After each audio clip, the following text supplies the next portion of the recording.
Now, take a look at this real quick.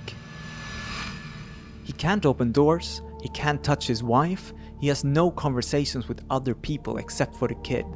Anna's cold around him, he's missing his wedding ring, he's wearing the same blue shirt in every scene. These are all examples of hints leading up to the greatest plot twist of all time when Bruce Willis realizes that he is already dead. I see dead people. How often do you see them? All the time. The Planet of the Apes, We're Still on Earth, Fight Club's Tyler Durden Was Never Real, Star Wars, No, I Am Your Father. I am your father. Why do some plot twists work better than others? To examine this, I looked into what really makes a plot twist great and why it's evolved in modern cinema. So, what is a plot twist? Well, it's a storytelling technique that unexpectedly alters the course of a story. It's essentially a narrative technique designed to completely alter the direction of a story, flipping our expectations on their head. But it's not just storytelling, there's actual science behind this. The science of surprise. When something completely unexpected happens in a story, our brains release dopamine and makes us feel good, which amplifies our pleasure of watching the film. And it does not just make us feel good, but also enhances our memory and emotional connection to that moment. They can look very different depending on the intended effect on the audience. The most famous ones, they typically hit us at the end of the film, giving us that big aha moment. And guess what? That's what sticks with us. That's the moment everyone talks about after the credits roll. It's not the journey we remember the twist, because that's when the dopamine hits us. Think about it like this, a film that ends with a musical number, where even though you've mildly enjoyed a film, if there's an upbeat musical number at the end which makes us happy and our brain releases dopamine, then we leave the cinema remembering a very enjoyable experience. Same thing when a comedy ends with bloopers during the credits, which gives us an extra sense of happiness. The film might have gotten serious towards the end, wrapping up the plot threads, but when we get to the end credits and we get to see funny bloopers with our favorite actors, then we also get a feel-good experience which amplifies our enjoyment and also memory of the film. That then becomes the takeaway of the film, the ending, not the journey, the ending. So what about Companion and its plot twist? It's completely different from these other more famous examples for one reason, but let's talk more about that in a minute. And now instead, let's go all the way back to the earliest use of a plot twist. It has been attributed to the Three Apples story in the 1001 Nights collection 1,000 years ago. But what about cinema? The first big twist on screen? That would be the German expressionist classic The Cabinet of Dr. Caligari, which ends in a "it was all a dream" reveal.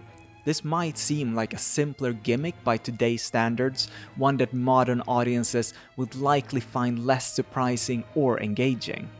The TV show Dallas famously used this tactic at the end of season 9 to bring back Bobby Ewing from the dead when we realized that his death was just a dream.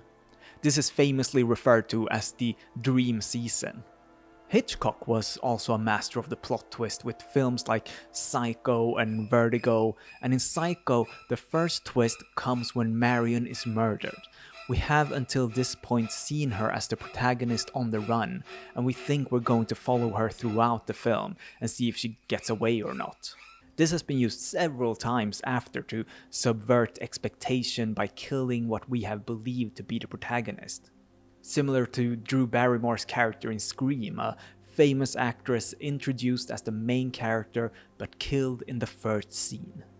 Now, many of the best plot twists eventually become part of pop culture and get satirized for years after the film's release, like The Sixth Sense or Planet of the Apes. Oh my God, I was wrong. It was Earth all along. Planet of the Apes even has the big plot twist on the DVD. The original poster and promotional material didn't, but later re-releases had it. So how does a plot twist really work? Let's dive into some psychology here and look at cognitive dissonance. We all go into a film with a certain set of beliefs and expectations on how the plot will progress. And when the plot changes direction from what we previously believed, this creates a dissonance and the brain has to reconcile the new information given with what previously was believed. Let's take the film Barbarian for example. The first half of the film plays out like a psychological horror thriller with two characters in an Airbnb. And the woman doesn't really trust the man and we expect him to be a killer or something like that. And then halfway through the film, the woman reluctantly goes down into an underground tunnel below the house to look for the man, and we're so sure that this is a tunnel that he's behind. But then he appears from the darkness and begs her to go back up before a monster appears and smashes his head into a wall, killing him.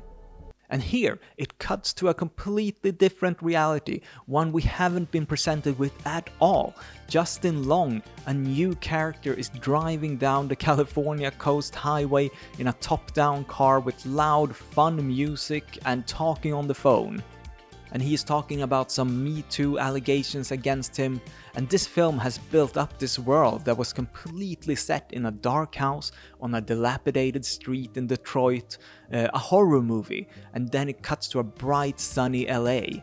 That's the dissonance. We have to wrap our minds around what this does for our main character that is stuck in the underground tunnels. Will she get out? Have we left her there for the rest of the film? We don't know.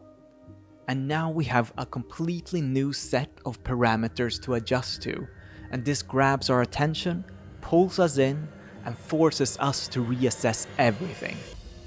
Another principle is the expectation violation theory, or EVT. This works when the audience has preconceived notions and expectations about how a story is supposed to play out, and then it violates our expectations when the twist happens, heightening our interest and attention from then on.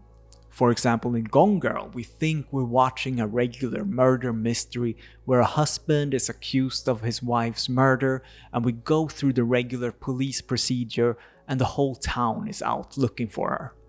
But then, again halfway through the film, we find out that she's alive and she has planned this whole thing from the beginning. This is violating our expectations of crime stories and gender roles, and it brings our attention back to the film because something exciting has happened, and through a long set of voiceovers she explains very satisfyingly how she managed to plot this whole setup.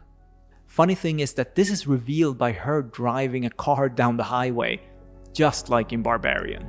So what about Companion, the new popular sci-fi mystery? Josh and Iris goes on a weekend getaway with friends to a luxury cabin in the middle of the woods, far from everything else. They're just a group of friends having fun together, drinking, eating, and relaxing. But on the second day, Iris kills the owner of the house after he tries to attack her. So immediately, our expectation for this film gets subverted when we've been lulled into the security of this film being a friends hanging at a cabin like The Big Chill into a very bloody murder story. But again, just when we're shaken up by this twist in the story, they spring another one on us. Iris is a robot. Big plot twist. Up to this point, we have not got any hints to say that there are human-like robots out there, so we're taken by surprise. And we now get excited because now we're in for something we didn't think. However, what makes this different from many other plot twists is that it happens just 24 minutes into the film. Not at the end, not at the halfway point, but right at the beginning. So now we know early on that we're in for something else. And then we have a second plot twist later in the film when we find out that Patrick is also a robot. Now what's interesting is that the trailer actually spoils this whole thing. The studio actually made two different trailers for this film, one without spoiling that Iris is a robot and one with the spoiler included. But the trailer without the twist didn't make any sense, so they decided to go with the one with the spoiler included. They tried to go the non-spoiler route, but it didn't make any sense for the trailer unfortunately, so everyone who watched the trailer got the big plot twist spoiled. Did this hurt the film's impact? Maybe for the people who saw the trailer, so it's sort of a double-edged sword. They want to bring people into the cinema with a high-concept trailer, but therefore they have to spoil it. Because I can't imagine the trailer without the twist, then it's just a group of friends at a cabin and a murder is committed, but then they start hunting her, and if you don't know that she's a robot and that they orchestrated this, then it makes zero sense, so I definitely understood why they wanted to do this. So, in conclusion, what makes a plot twist powerful? Well, there's many different types of twists, and some might be better than others, but there's the importance of foreshadowing, which is powerful in The Sixth Sense, for example, and then there's the opposite of that in Gone Girl with the expectation violation theory reveal. And historically, there's always been films with plot twists, and it's hard to keep fresh when you're bombarded with films and TV shows with incredible plot twists all the time. We kind of get numb to it. I think that plot twists really had its heyday in the 90s, with many films synonymous with big plot twists were released, like The Usual Suspects, Fight Club, The Game, Primal Fear, The Crying Game, and many would say that they stopped making big plot twist movies after that, but the thing is, the plot twists are still alive and well, it's just that they don't get the kind of attention and has the cultural impact of the older ones. With modern audiences getting smarter about twists, filmmakers have to be even more creative. Maybe the best twist of all is still waiting to be made. Remember Parasite? Of course you do. That film blew people away with its twist and made a lasting impact. It's still living in the cultural conversation, and it had a big impact both with critics and audiences. And people loved that plot twist. So maybe we're still in for big plot twist movies. Anyway, let me know what your favorite plot twist in cinema history is, and don't forget to like and subscribe, and I'll see you next time.